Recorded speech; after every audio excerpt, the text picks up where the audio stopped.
नमस्कार, मेरा नाम कौशल किशोर दिनकर है। जनपद शाहजहाँपुर, उत्तर प्रदेश का रहने वाला हूँ और एक शिक्षक होने के नाते, भारतीय नागरिक होने के नाते मैं कुछ बातें शेयर करना चाहूँगा। और ये बिल्कुल फैक्ट है कि एक शिक्षक हमेशा अपने देश के बारे में ही सोचता है, चाहे वो परोक्ष रूप में सोचे, चाहे वो अपरोक्ष रूप में सोचे, मगर उसका प्रयास यही रहता है किसी न किसी रूप में उसके समाज का भला और उसके देश का भला हो। वर्तमान स्थिति इस समय बहुत ही विकराल है, चारों तरफ बहुत ही त्राहिमाम मचा हुआ है। हमारे देश की जनता बहुत परेशान है। सरकार पूरी तरीके से प्रयासरत है, पूरा जोर लगाए हुए सरकार जो भी हर संभव प्रयास कर सकती है वो कर रही है, किंतु हमारे ही कुछ सरकार के विपक्ष लोग जो हैं वो कुछ किसी न किसी रूप में विरोध कर रहे हैं, अड़ंगा लगा रहे हैं। खैर कोई नहीं, जिसको जो काम करना होता है वह यदि उसका उद्देश्य अच्छा है, उचित है, तो निश्चित तौर पे वो सफल हो ही जाता, बस थोड़ी सी देर लगती है। तो वर्तमान समय में जो इस समय वायरस है ये बहुत ही विकराल है। इसका कोई मेरे हिसाब से क्लियर कट ये नहीं पता चल पा रहा है। प्रोसेसिंग स्टेज कही जा सकती है कि आखिर इसका कैसा वैक्सीन बनेगा, आखिर इसकी कौन सी मेडिसिन होगी। विश्व स्तर पर वैज्ञानिक लोग लगे हुए हैं। ये बात एक अलग है कि इज़राइल जो है वो 100% वैक्सीनेशन कर लिया है, वो सफलता प्राप्त कर चुका है और शायद 4 जुलाई सन 2021 में अमेरिका भी पूर्ण रूप से वैक्सीनेट हो गया है और वो कोरोना मुक्त होने जा रहा है। मगर दिक्कत यहाँ पर ये आती है कि कोई भी देश जब किसी चीज़ की खोज कर लेता है तो वो आसानी से किसी दूसरे देश को वो वैक्सीन नहीं देता या वो मेडिसिन नहीं देता है, और अगर देता है तो उसके बीच में उनका जो भी इम्पोर्ट और एक्सपोर्ट अंतर्राष्ट्रीय स्तर पर जो भी वार्ता होती उसका शायद कोई पोर्टफोलियो प्रोटोकॉल या कोई क्राइटेरिया हो, तो उस उच्च स्तर की बातों पे के डिस्कशन पर हम नहीं जाना चाहते। समस्या ये आ रही है कि इस समय जो वर्तमान में जो स्थिति है हमें उससे किसी न किसी रूप में लड़ना ही है।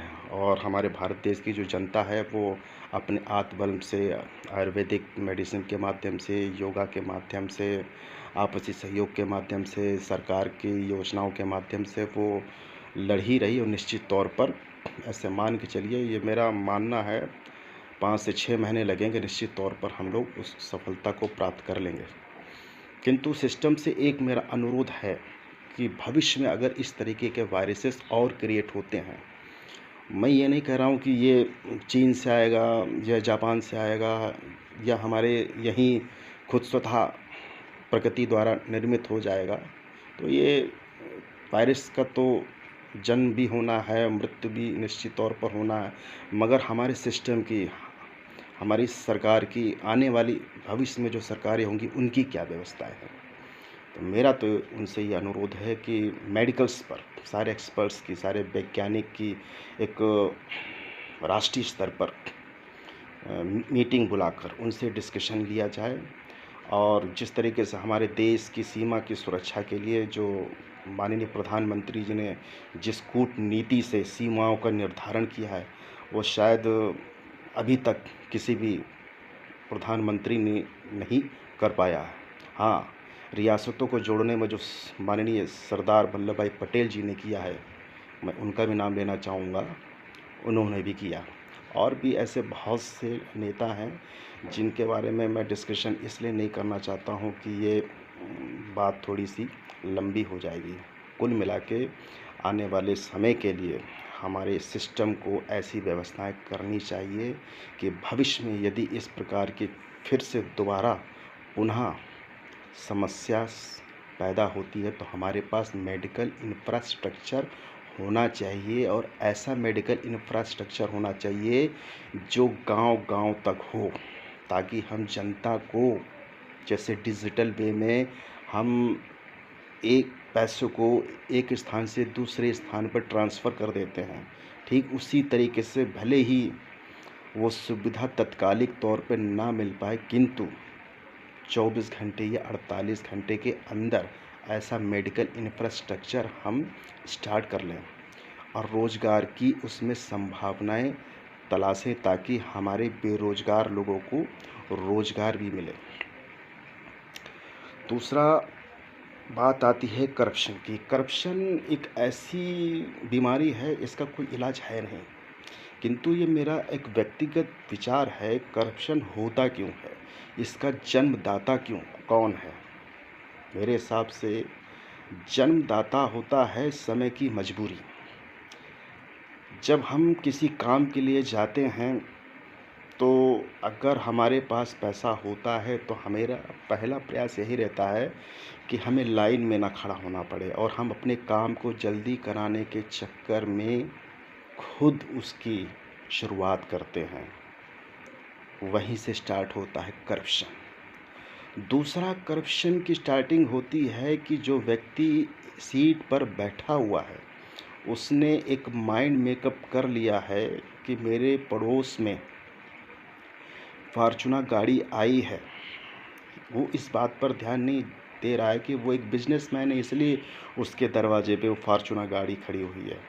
बस उसे इस बात की टेंशन रहती है कि उसके दरवाजे पे फॉर्च्यूनर गाड़ी कब तक खड़ी होगी। वो अपनी सैलरी से संतुष्ट ही नहीं है, इसलिए वो टुकड़ों में ले लेकर अपनी इंसानियत को मारते हुए करप्शन में लिप्त हो जाता है। अब बात होती है इसका उपाय क्या है, इसका इलाज क्या है? इसका मेरे हिसाब से वैसे तो कोई इलाज नहीं है, मगर एक कहते हैं सब्स्टिट्यूट। वर्तमान समय में अगर हम सब्स्टिट्यूट निकाल लेते हैं तो भविष्य में शायद इसका कोई एक पूर्ण रूप से स्वाभाविक तौर पर निष्कर्ष निकल पाए।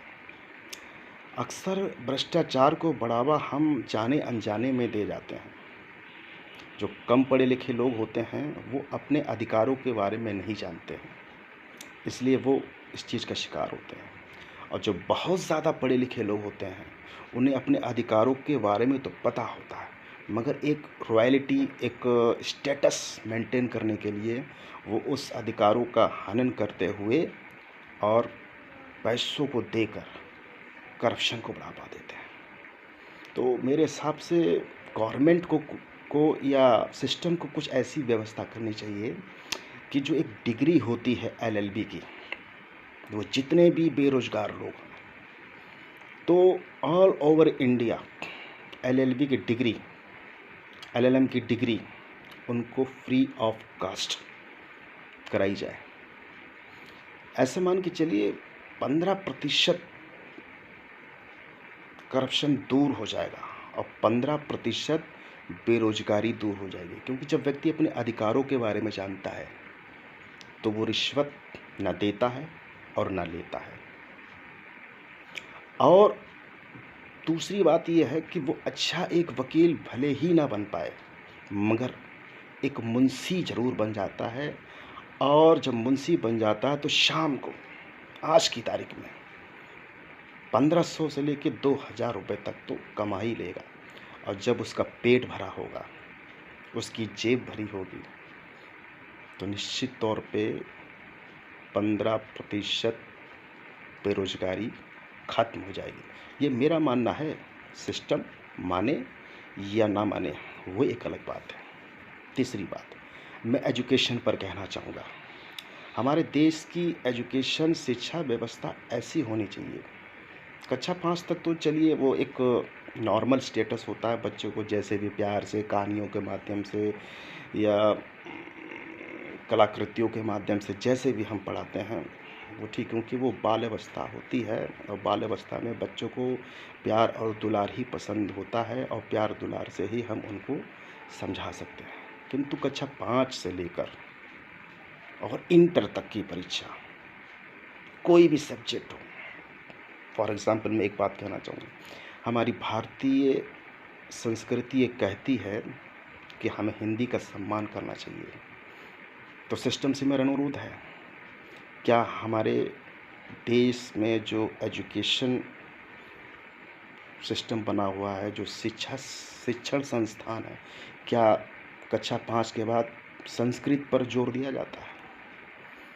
सिर्फ मात्र 4 पाठ रखने से, कविता याद करने से, प्रश्न उत्तर हल करने से क्या विद्यार्थी को संस्कृत आ जाती है?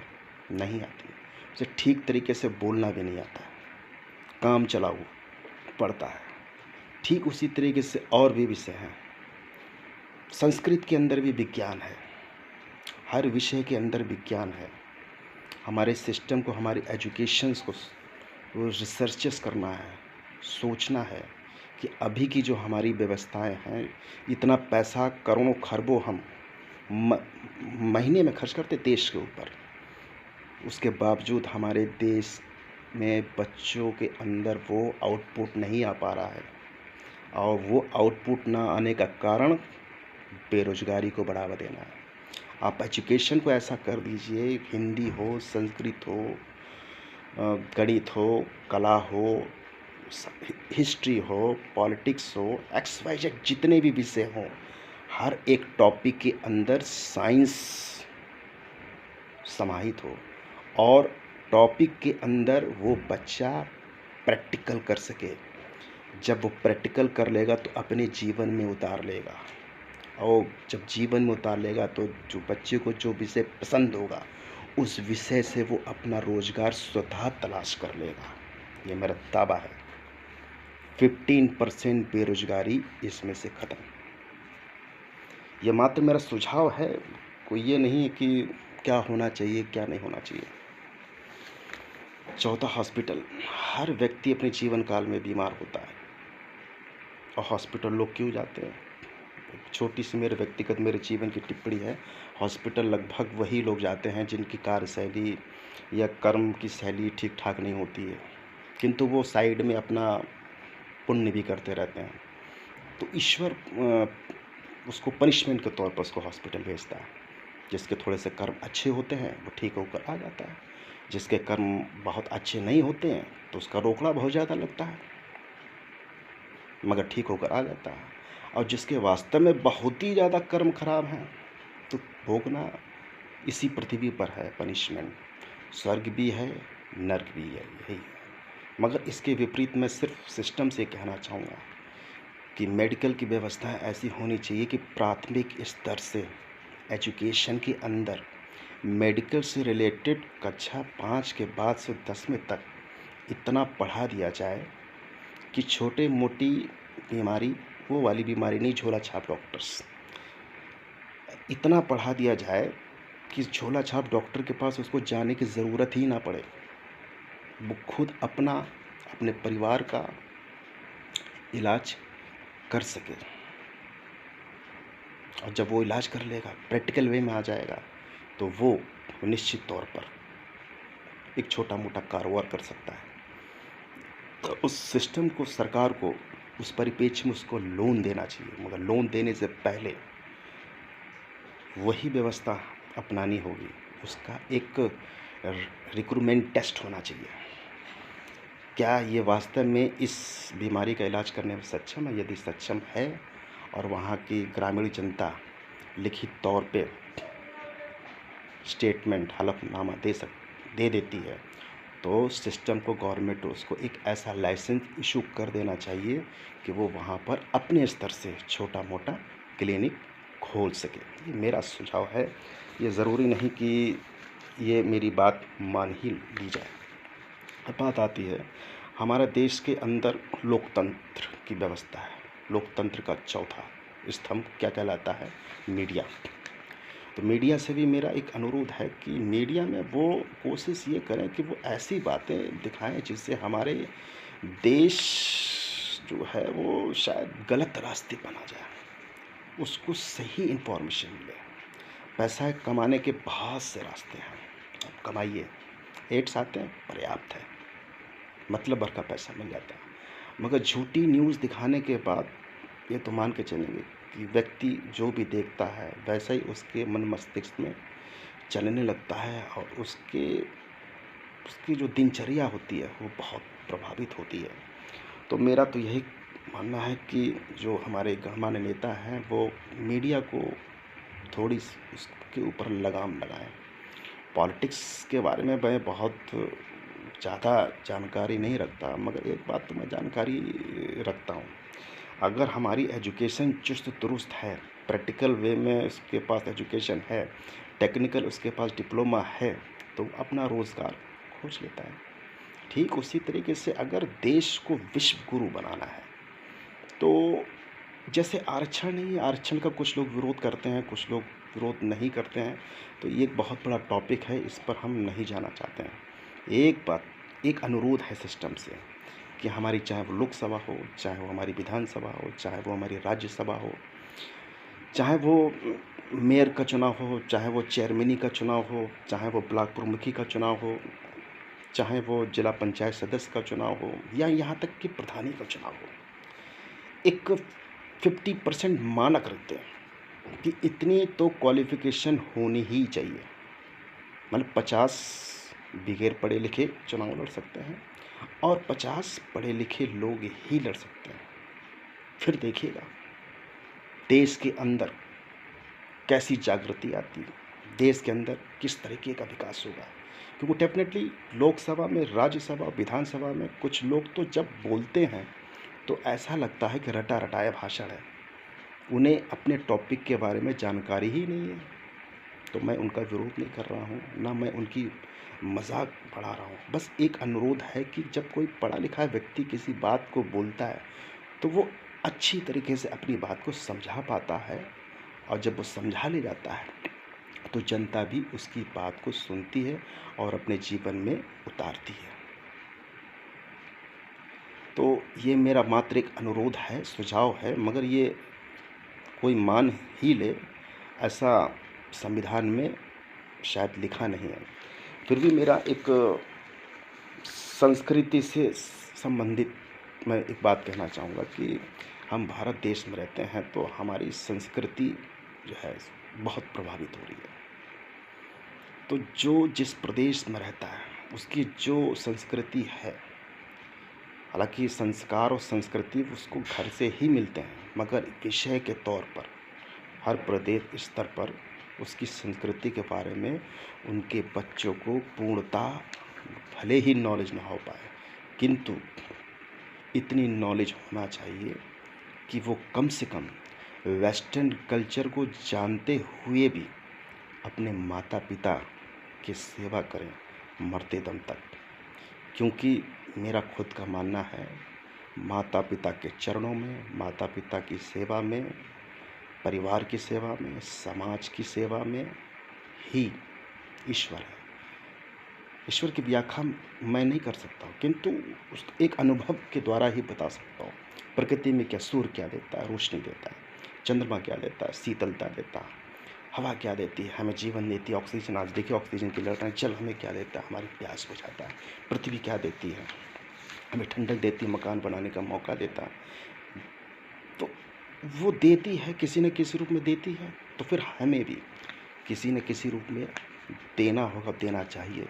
किंतु सिस्टम को ऐसी व्यवस्थाएं करनी होंगी, हर प्रदेश स्तर पर एजुकेशन डिपार्टमेंट में संस्कृति का एक विषय होना चाहिए, और वो विषय ऐसा हो जिसमें पीढ़ी अपने माता पिता की सेवा करे।